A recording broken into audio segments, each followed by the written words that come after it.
तो बच्चों कैसे हैं आप? बच्चों हम लोग सॉल्यूशन के कुछ क्वेश्चन सॉल्व कर रहे थे, इंटेक्स के जो क्वेश्चन थे उनको सॉल्व कर रहे थे। हम लोग 1.5 तक पहुंच चुके थे। इंटेक्स 1.6 जो नेक्स्ट क्वेश्चन है वो हम लोगों को सॉल्व करना था। बच्चों मैं आप लोगों के लिए लेकर आया हूँ एक थोड़ा सा डिफिकल्ट क्वेश्चन है। इसमें ज़्यादातर ये होता है कि काफ़ी बच्चों को दिक्कत आती है। अच्छा क्वेश्चन क्या है बच्चों? 1.6 है, जो इंटेक्स क्वेश्चन है 1.6 है। उसमें क्या पूछा हुआ है? H2S है, एक गैस है बच्चों, H2S गैस है। H2S is a toxic gas with rotten like smell. Smell कैसी है उसकी? रोटन लाइक, सड़े हुए अंडे जैसी। Is use for qualitative analysis, qualitative analysis के लिए यूज़ किया जाता है। Is the solubility of H2S is in water at STP। STP का मतलब क्या होता है बच्चों? सबसे पहली बात standard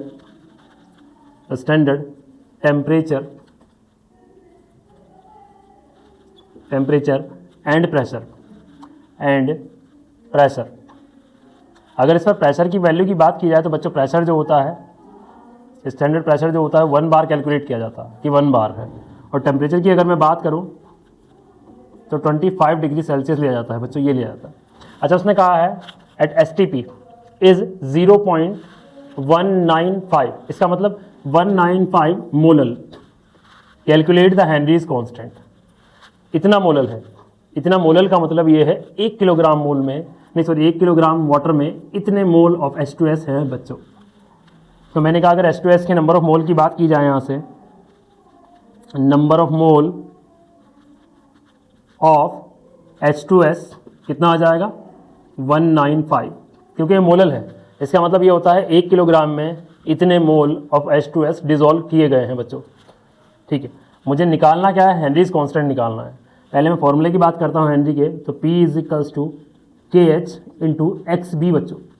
XB is the mole fraction, KH is the Henry's constant और P is the pressure of the solution, की जो सॉल्यूशन का प्रेशर है।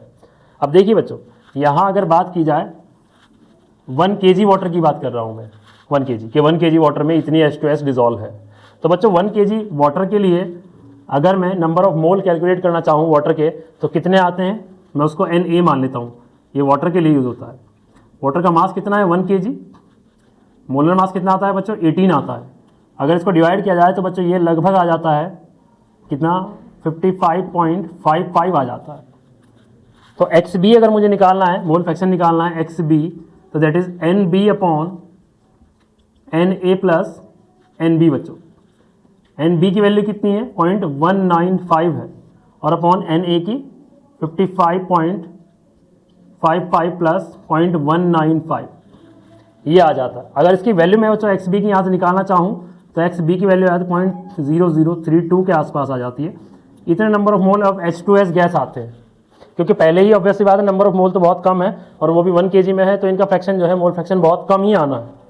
अब देखिए बच्चों, प्रेशर मेरे पास नहीं है, लेकिन मुझे पता है कि जो कंडीशन हो रही है वो STP पर हो रही है। STP का मतलब 1 बार प्रेशर पर हो रही है, तो यहाँ से मुझे प्रेशर मिल जाएगा।